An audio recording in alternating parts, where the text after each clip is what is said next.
அம்மா கிட்ட இருந்து நான் உங்களை பிரிச்சுட்டு தான் எனக்கு கெட்ட பேரு வர வேண்டாம் மாமா. நாம இப்ப வீட்டுக்கு போவோம். அம்மா வெளியில போங்கன்னு சொன்னா வந்துடுவோம்.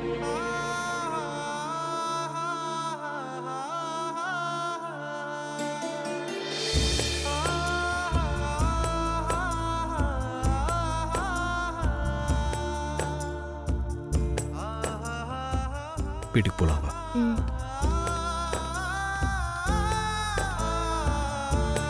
பா ஆதி,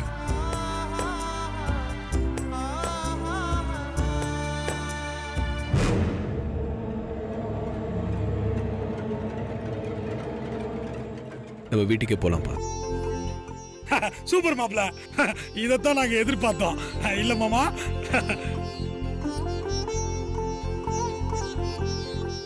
போலாமா? வா.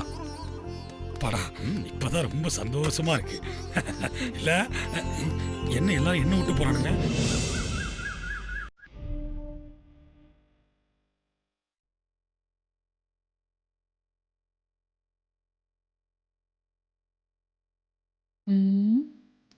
தியானத்துல மூழ்கி இருக்காளா?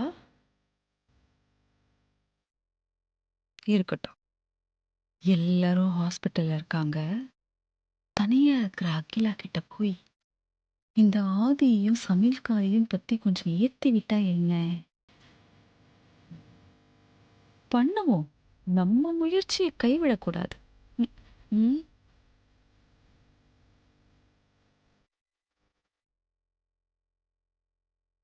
வந்துருச்சுடா வனஜா பூஜையில கரடி. இப்ப யாரு இதுல வெத்தலை பாக்க வச்சு அழைச்சது?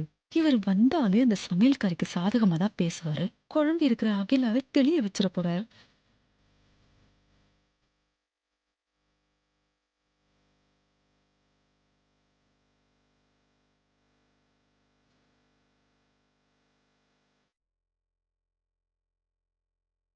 அம்மா,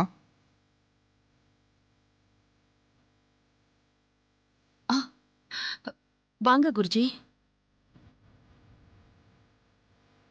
குருஜி வந்திருக்காருன்னு சொல்லக்கூடாது. மரம் மாதிரி ஏன் நின்னு பாத்துக்கிட்டு இருக்க?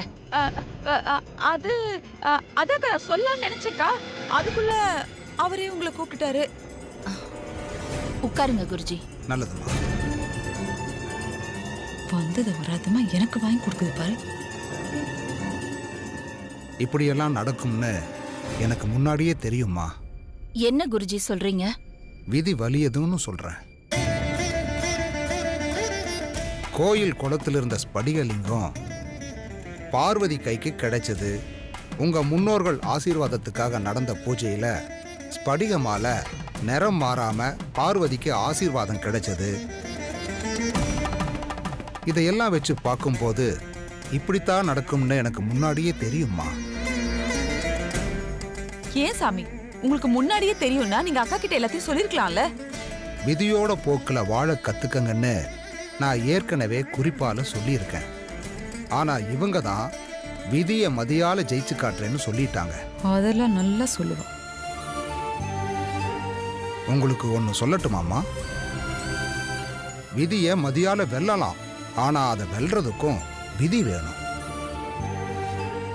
பார்வதியோட ஜாதக அமைப்பை வச்சு பார்க்கும்போது ஆதிக்கு பொருத்தமான மனைவி, உங்க குடும்பத்துக்கு ஏத்த மருமக பார்வதி தாம்மா. இல்ல,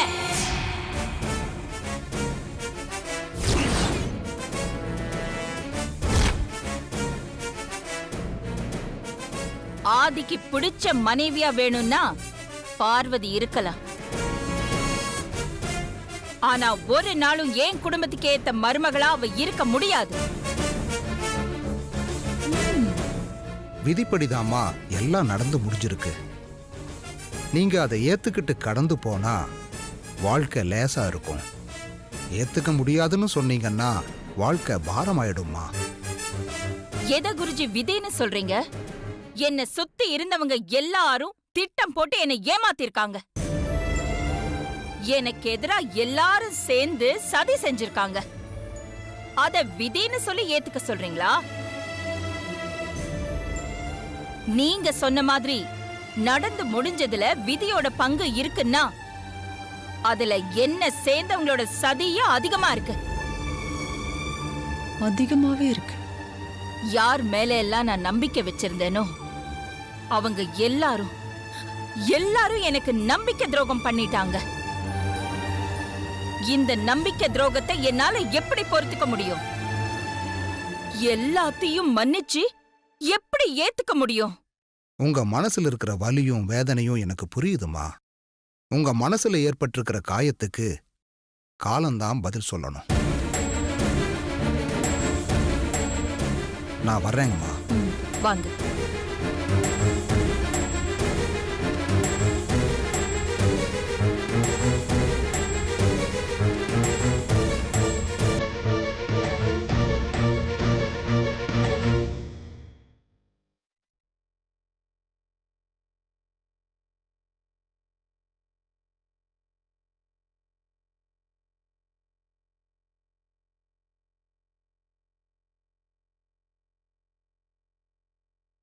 நீங்க சொன்ன மாதிரி அகிலாண்டேஸ்வரி அம்மா கிட்ட பேசி பார்த்துட்டேன். அவங்க கோபமும் குறையல, மனசும் மாறல. நான் வர்றேங்க.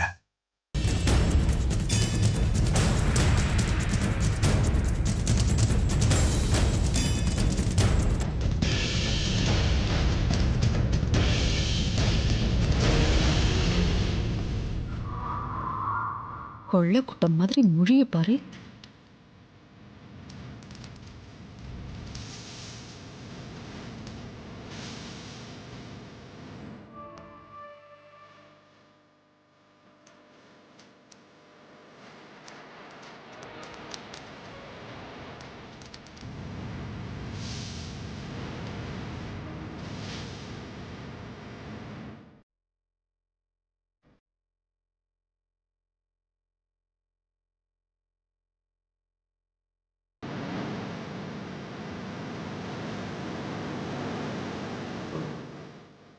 அகிலா,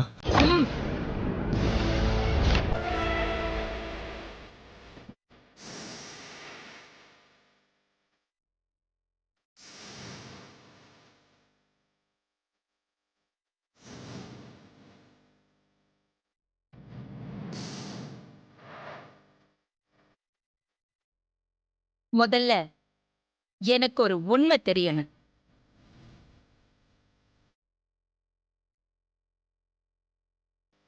எல்லா உண்மையும் தான் வெளியே வந்துருச்சு. இன்னும் தெரியறதுக்கு என்ன இருக்கு? ஆதி பார்வதி கல்யாணம் உங்கள எத்தனை பேருக்கு முன்னாடியே தெரியும்?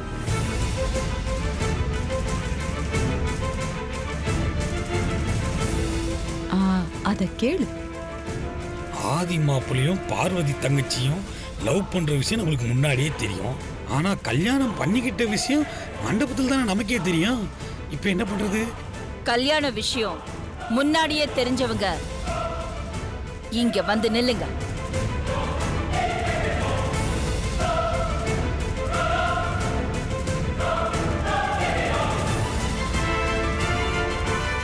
இப்பவாவது என்கிட்ட உண்மையை சொல்வீங்கன்னு நம்புறேன். இதுக்கப்புறமும் என்கிட்ட உண்மையை மறைச்சீங்க, அப்புறம் நான் மனுஷியாவே இருக்க மாட்டேன்.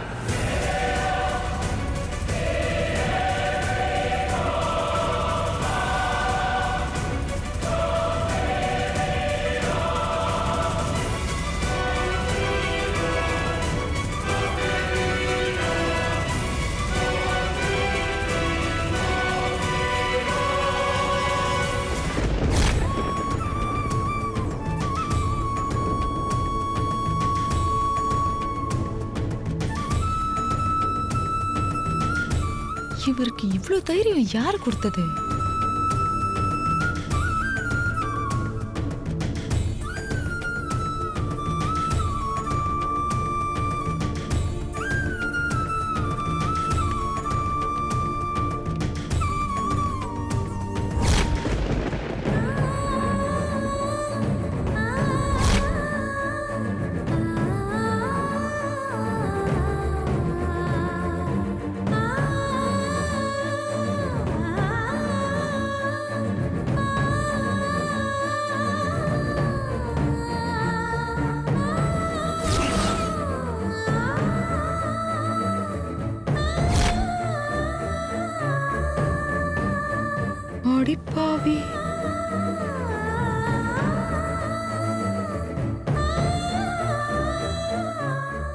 கூட்டம் மொத்தமா மாட்டிருக்கு.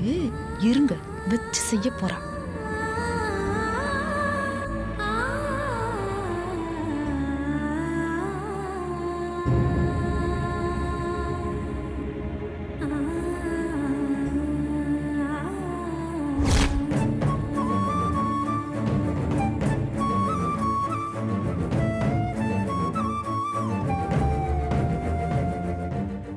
அவார்டு பெர்ஃபார்மன்ஸ் அன்னைக்கு ஆதி பார்வதியை பத்தி நான் விசாரிக்கும் போது ஒண்ணுமே தெரியாதுன்னு நடிச்சு கூட்டிட்டு இப்ப வந்து அப்பாவியா முகத்தை வச்சுக்கிட்டு என்ன நடிப்புடா இந்த ஆளு.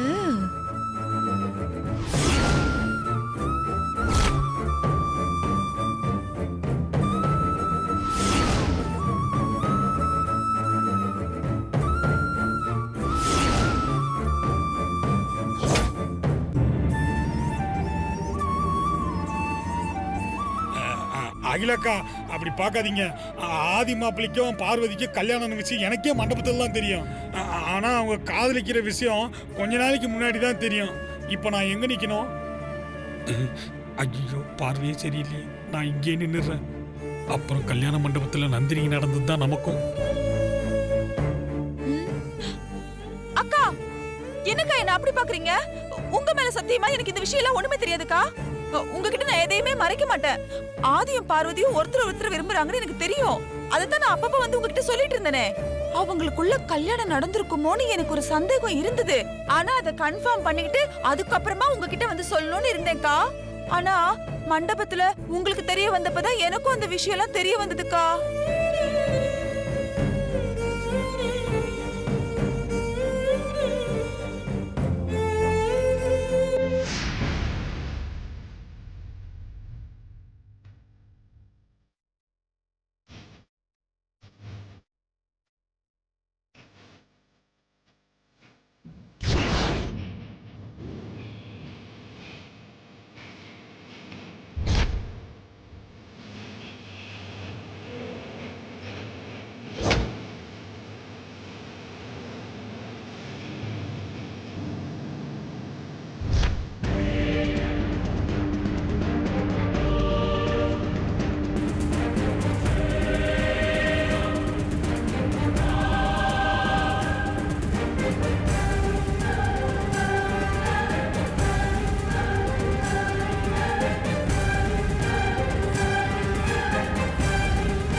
மத்தவங்க எல்லாரையும் விடுங்க.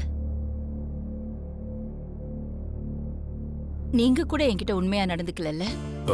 இல்ல கிலா, அது வந்து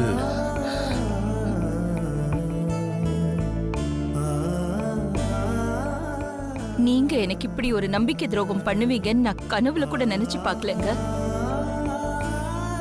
ஏங்க, எத்தனை தடவை உங்ககிட்ட ஆதி கல்யாணத்தை பத்தியும் பார்வதிய பத்தியும் நான் பேசியிருக்கேன். அப்பெல்லாம் கூட உங்களுக்கு என்கிட்ட சொல்ல தோணலையா? நான் என் உயிரை விட மேலா நினைச்சிட்டு இருக்கிற பரம்பரை கௌரவம், அந்தஸ்து, மரியாதைக்கு ஒரு களங்கம் ஏற்படுற மாதிரி ஆதி ஒரு காரியத்தை செஞ்சிருக்கான். அத என்கிட்ட சொல்லாமலேயே மறைச்சிருக்கீங்களே.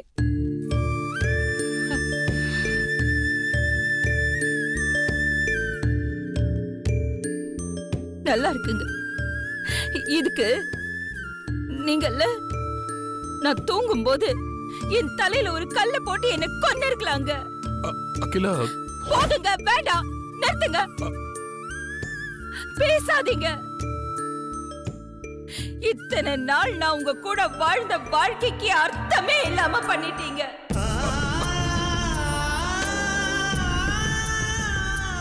அப்பா, புருஷன் பொண்டாட்டி அடிச்சுக்கிறாங்க.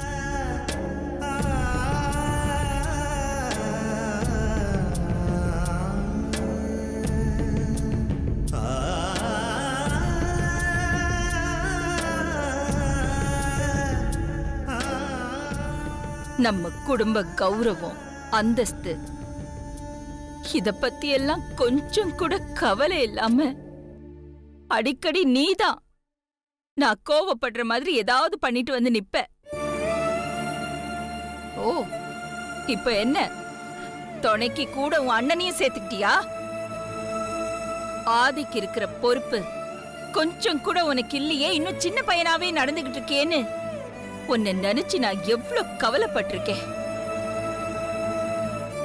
ஆனா இப்போ எவ்வளோ பெரிய விஷயத்த என்கிட்ட சொல்லாமலேயே மறைச்சு, அதான் நீ பெரிய மனுஷன் ஆயிட்டல்லடா.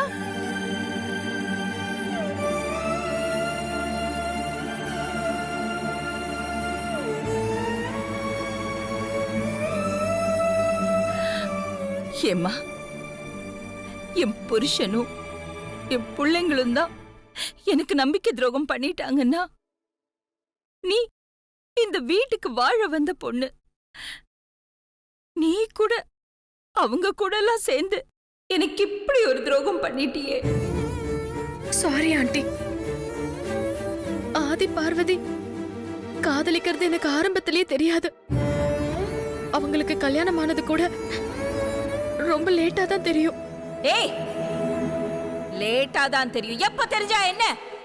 உனக்கு தெரிஞ்ச உடனே என்கிட்ட சொல்லிருக்க வேண்டாம்? ஏன் சொல்லாம மறைச்ச?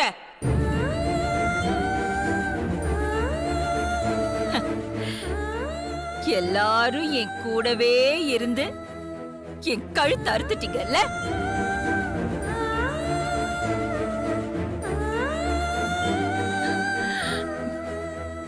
பின்னாடியே வந்து என் முதுகுலையே குத்திட்டீங்க.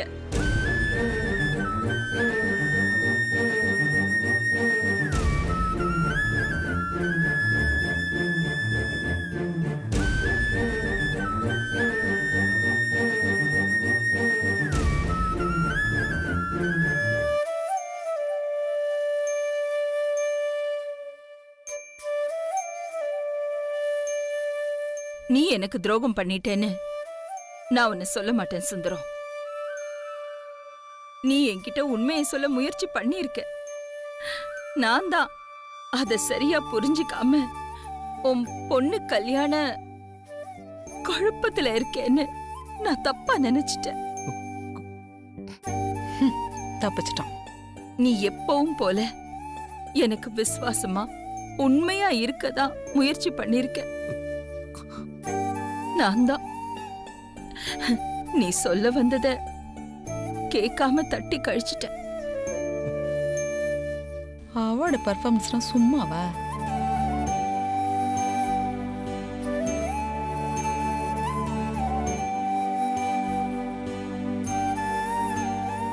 நம்பிக்கை துரோகம் பண்ண இவங்க கூட எல்லாம் நீ நிக்க வேண்டாம் சுந்தரம். அந்த பக்கம் தனியா போய் நில்லு.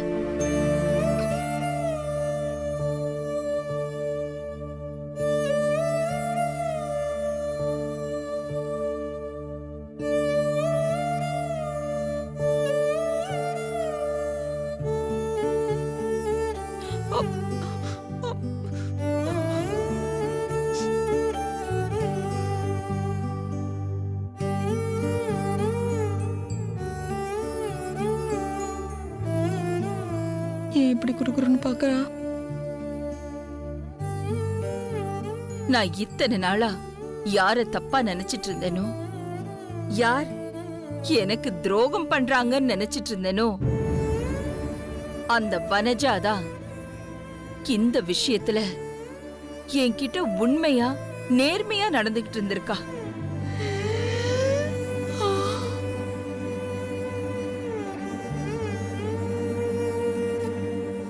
சுந்தரம், வனஜாவை தவிர நீங்க 3 பேரும் எனக்கு நம்பிக்கை துரோகம் தான் பண்ணிருக்கீங்க.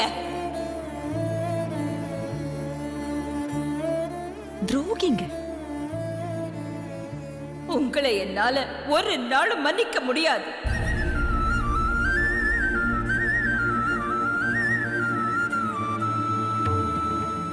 அகிலா, உன்னோட கோபம் நியாயமானதுதான். ஆனா நாங்க எதுக்கு என்ன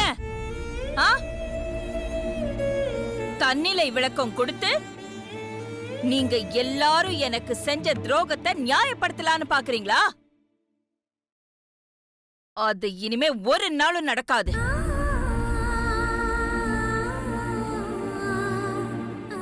என்ன பத்தி உங்களுக்கு நல்லா தெரியும்ல.